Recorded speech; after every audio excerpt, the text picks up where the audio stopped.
Music lover, હું છું આપનો મ્યુઝિક ફ્રેન્ડ હાર્મોન મ્યુઝિક જામનગરથી જયંત રાઠોડ. તો આજે આપણે કરીશું આ ગીત. પંખીડાને અપિંજરું જૂનું જૂનું લાગે.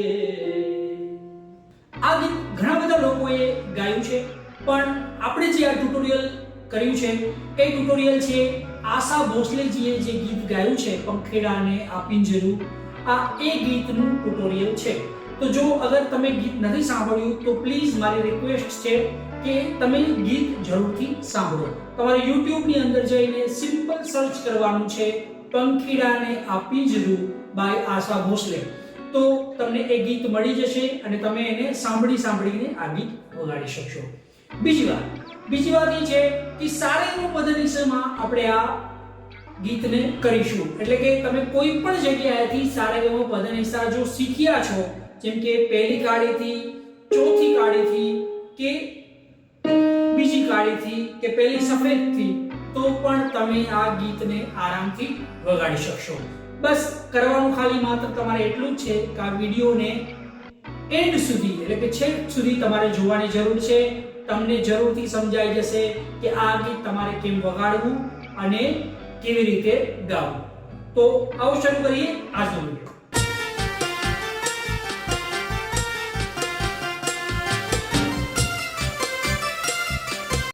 ગીતનો જો સ્કેલ છે એ છે ડી શાર્પ મેજર. તો ડી શાર્પ, એફ, જી, જી શાર્પ, એ શાર્પ, સી, ડી અને ડી શાર્પ.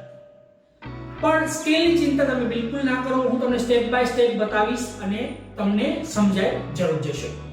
પણ એક ખાસ વાત છે, ખાસિયત છે આ ગીતની, એ છે કે આ ગીત ખમાસ થાટમાં બનેલું છે. જો તમને થાટ વિશે બિલકુલ આઈડિયા નથી તો પ્લીઝ કમેન્ટ સેક્શનમાં થાટ ટ્યુટોરિયલ એવું જરૂર લખજો, જેથી કરીને હું તમને થાટના વિડિયોઝ પણ આપી શકું.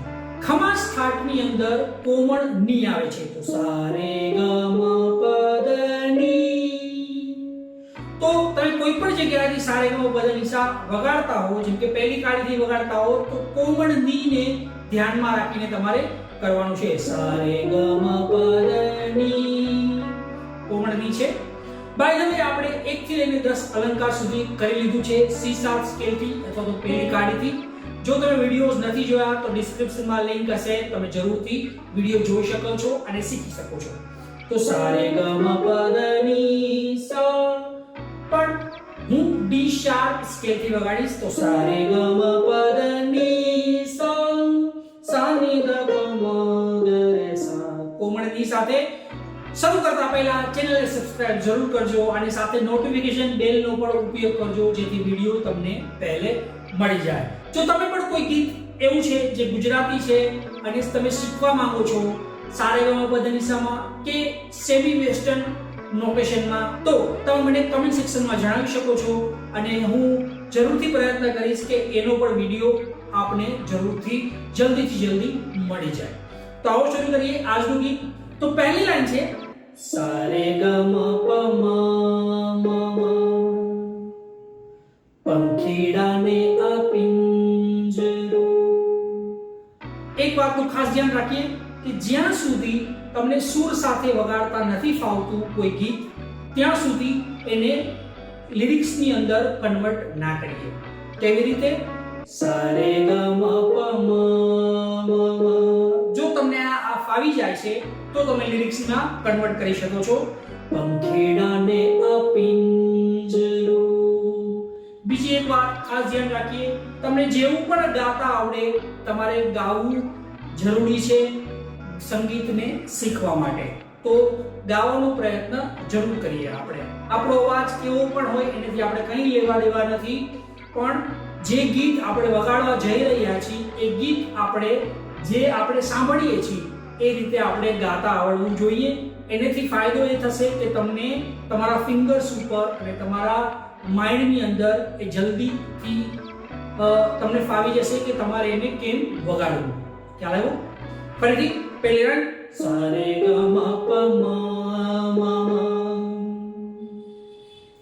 પંખીડાને અપિંજરું. સિમ્પલ, એકદમ ઈઝી છે, આસાન છે. જૂનું જૂનું લાગે નોટ છે દ દ પ મ ગ પ મ ગ રે. ખ્યાલ આવ્યો? ફરીથી જૂનું જૂનું લાગે. સિમ્પલ. તો પહેલી લાઈન અને બીજી લાઈન એક સાથે કરીએ. પંખીડાને આ પિંજરું જૂનું જૂનું લાગે. સિમ્પલ. ત્રીજી લાઈન છે બહુ રે સમજાયું તો એ પંખી. નોટ છે મ ગ ગ રે રે સા સા ની સા રે ગ. ઓકે, ફરીથી બહુ રે સમજાયું તો એ પંખી મ ગ રે સા રે સા. ઓકે, નોટ છે મ ગ રે સા રે સા ની સા ની ર. તો આ નિશાની દ છે એની નીચે એક આવું સ્માઈલી જેવું કરેલું હશે, તો એ સાથે વગાડવાના છે નોટ. ચારે ચાર લાઈન એક સાથે વગાડીએ. પંખીડાને આ પિંજરું જૂનું જૂનું લાગે. બહુ રે સમજાયું તો એ પંખી નવું પિંજરું માંગે. સિમ્પલ. પછી આને આ જ લાઈન બીજી વાર રિપીટ થાય છે, તો તમારે પણ રિપીટમાં એ વગાડવાની છે. સિમ્પલ. બીજી એક વાત ખાસ છે કે આ ગુજરાતી ગીતોની અંદર આપણે માત્ર નોટ્સ જ કરીએ છીએ, જેથી કરીને જે લોકોને પ્રોફેશનલી વગાડવું નથી અથવા તો તે પ્રોગ્રામમાં વગાડવું નથી, બરાબર, તો એ પણ આ વિડિયોઝથી શીખી શકે. એટલા માટે આપણે કોર્સ નથી કરતા. પણ બાય ધ વે જે તમને પીડીએફ ફાઇલ મળશે જે બિલકુલ ફ્રી ઓફ કોસ્ટ છે, જેની લિંક ડિસ્ક્રિપ્શનમાં તમને મળી જશે, એની અંદર તમને કોર્સ પર મળી જશે. પણ યાદ રાખો, કોર્સ જે હશે એ વેસ્ટર્ન નોટેશન મુજબ અથવા તો વેસ્ટર્ન સ્કેલ મુજબ હશે. આગળ વધીએ અને અંતરો કરીએ. આપણે અત્યારે સ્થાયી કર્યું અને હવે આપણે અંતર જોશું. ઉમટ્યો જંતો એને. સિમ્પલ.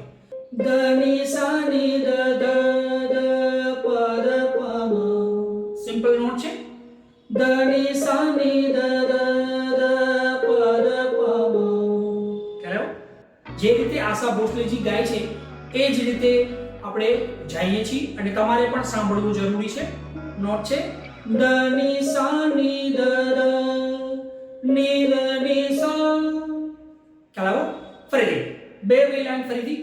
ઉમટ્યો જંપો એને મનના રે પ્રાણનો.